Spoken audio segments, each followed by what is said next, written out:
Et bonjour à tous, on se retrouve aujourd'hui dans une nouvelle vidéo tutoriel pour le logiciel gratuit Portfolio Performance. Donc on va refaire un point aujourd'hui sur le système de filtres dans l'outil. Donc que ce soit des filtres via le recoupement de comptes ou alors via la taxonomie. Alors j'avais fait une de mes premières vidéos de la chaîne il y a presque 2 ans, j'avais expliqué un peu ce que c'était.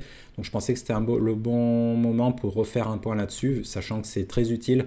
À partir du moment où vous voulez analyser la performance de votre portefeuille, mais de manière un peu plus détaillée que juste l'ensemble du portefeuille ou un titre en particulier, vous allez avoir besoin de créer vos propres filtres.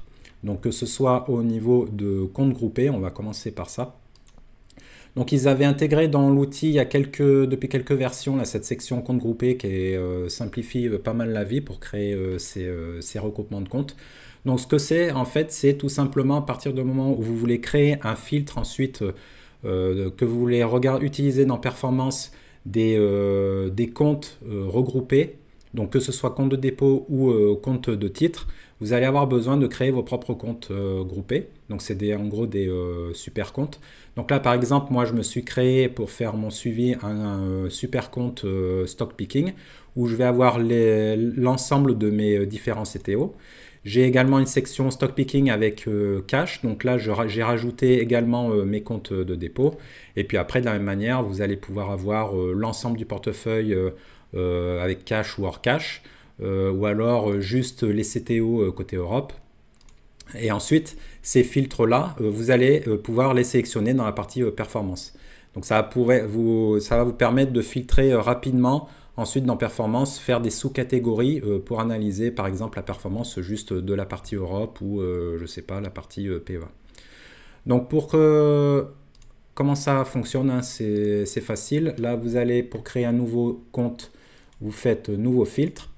Donc là, par exemple, moi, je veux créer un compte regroupé qui va être les USA, donc que ce soit ETF ou action, parce que j'ai un ETF SP500 également.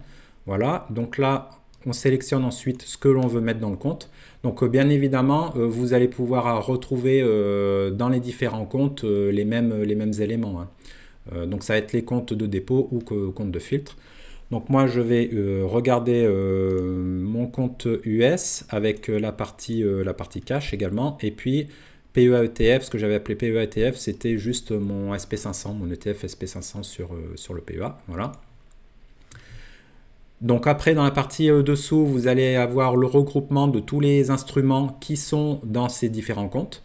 Donc là, on retrouve mon ETC cuivre que j'ai, et puis toutes mes actions que j'ai dans la partie CTO US sur Interactive Broker. Et puis sur mon PEATF, c'est l'élément Lixor PEA SP500. Voilà. Et donc à partir de là, ça, on va pouvoir ensuite aller le sélectionner directement dans la partie performance. Si vous ne créez pas vous-même en fait vos propres filtres, donc là je m'étais créé un widget où je regarde le taux de rendement pondéré dans le temps, cumulé. On sélectionne la série de données, sélectionner les séries de données, et donc là en fait ce qui est à disposition comme filtre, donc par défaut vous allez avoir l'ensemble du portefeuille. Vous allez avoir, donc moi là j'ai pas mal de choses parce que j'ai fait plein de comptes groupés, mais vous allez avoir uniquement de sélectionnables si vous n'avez pas de filtre, les comptes de manière unitaire. Et puis les titres directement. Pareil, si vous n'avez pas créé vous-même votre taxonomie, hein, vous n'allez pas en avoir. Donc moi, du coup, j'ai créé mon compte regroupé que j'ai appelé USA, ETF et Action. Et donc là, vous allez pouvoir avoir la performance de la sous-catégorie, donc vraiment qui concerne la partie US dans mon portefeuille, que ce soit ETF ou Action. Donc voilà, vous voyez, c'est facile à utiliser et c'est très pratique à partir du moment, parce que généralement les comptes titres, là ce que vous allez avoir dans les comptes titres, vous allez simuler la réalité de vos comptes, hein. Donc vous allez avoir, je ne sais pas, un CTO sur Interactive Broker, un CTO sur le broker de Giro, etc. Mais à partir du moment où vous voulez faire des mix, des analyses où vous allez mixer les comptes, hein, vous allez devoir passer par le système de compte groupé. Si on regarde maintenant ensuite la partie taxonomie, donc taxonomie en fait ça va nous permettre de faire la catégorisation de vos différents instruments. Donc on va attacher à chaque instrument des informations qu'on va utiliser ensuite pour pouvoir faire les filtres. Donc là, typiquement, moi, j'ai déjà deux types de taxonomie, de catégorisation. Donc j'avais fait une taxonomie où j'indique si mon instrument c'est une action ou un ETF ETC, donc ce qui me permet ensuite de faire une revue rapide de ma répartition entre ces deux types d'actifs. Donc ensuite, quand vous allez donc dans la taxonomie, vous avez différents champs. Donc vous avez dans le premier élément ici en haut à gauche, définition de taxonomie, c'est là où vous allez définir chaque section de la taxonomie et quels éléments, quels instruments vous voulez mettre dans chaque sous-section. Et ensuite, vous allez pouvoir visualiser ça. Donc vous avez une partie aussi, moi je n'utilise pas trop, c'est vous pouvez définir des stratégies de rééquilibrage. Donc ensuite, après, en fonction de la stratégie que vous avez définie, le logiciel va vous indiquer, ok, donc là vous devez faire un rebalancement, par exemple, entre votre ETF et vos actions, par exemple. Si j'ai fait une cible, ok, je veux être investi à 80% en ETF et 20% en actions, mais que je suis aujourd'hui à 50-50, ben, le logiciel va vous indiquer de faire, ce que vous devez faire. Donc moi ça j'utilise pas trop, mais sinon ce que j'utilise généralement ça va être là la partie diagramme circulaire où vous avez votre répartition, hein. Ensuite sélectionnable, vous pouvez rentrer dans les détails de chaque sous-partie. La visualisation en donuts aussi, et puis ensuite le trimap, la carte proportionnelle aussi qui peut être intéressante. Ensuite ça c'est la visualisation cumulée des différentes catégories, et puis en cumulé comme ça également, ça peut être intéressant. Donc là pareil, moi j'avais fait une catégorie secteur, ce que j'avais fait c'est que j'ai regroupé mes différents instruments dans les différents secteurs existants, donc technologie, finance, consommation de base, consommation discrétionnaire, industrie, santé, communication.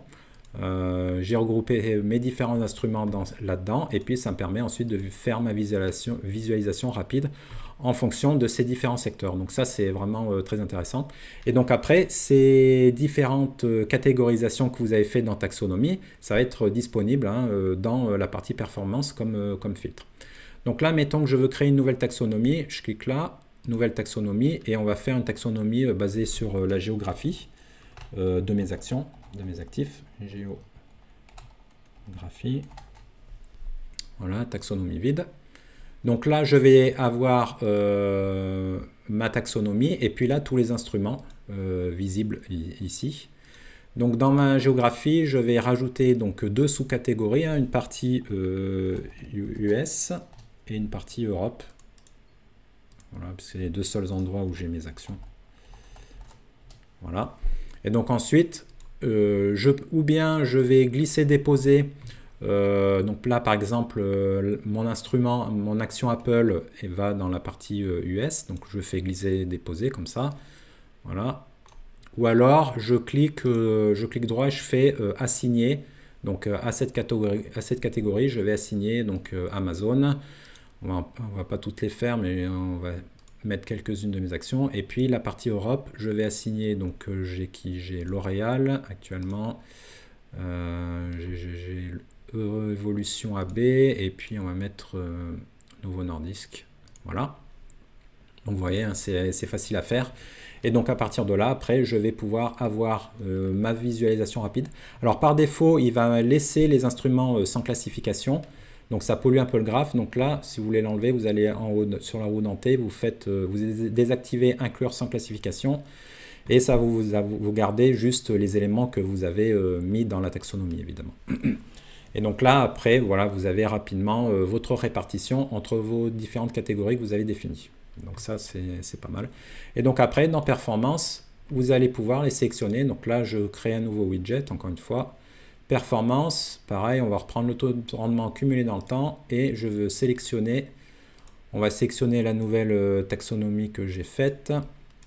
Donc c'est pas l'ensemble du portefeuille, c'est pas ni compte et portefeuille, c'est dans taxonomie, dans géographie, et donc là on va regarder la partie US que j'ai faite, quelle est la performance. Voilà, une performance depuis 2023 des quelques actions que j'avais sélectionnées de 101%. Voilà, donc encore une fois, c'est assez utile hein, à partir du moment où vous voulez rentrer dans les détails pour analyser, dans la partie performance, pour analyser votre portefeuille ou des sous-catégories de portefeuille. Hein. Vous devez passer par les comptes groupés pour pouvoir faire des recoupements de vos différents comptes et de titres ou comptes dépôts. Ou alors, si vous voulez travailler au niveau des instruments, donc des actions, généralement, et ben vous allez passer par la taxonomie et ensuite faire le type de catégorisation qui vous intéresse, hein, que ce soit secteur, géographie, classe d'actifs comme je l'ai fait, ou d'autres sous-catégories, ce qui vous intéresse. Voilà, j'espère que la vidéo aura été utile. Laissez-moi en commentaire si vous avez des questions sur le sujet ou si vous, quel type de taxonomie généralement vous utilisez. Pensez à liker et à vous abonner. Et puis, je vous souhaite de bons investissements et à bientôt. Au revoir.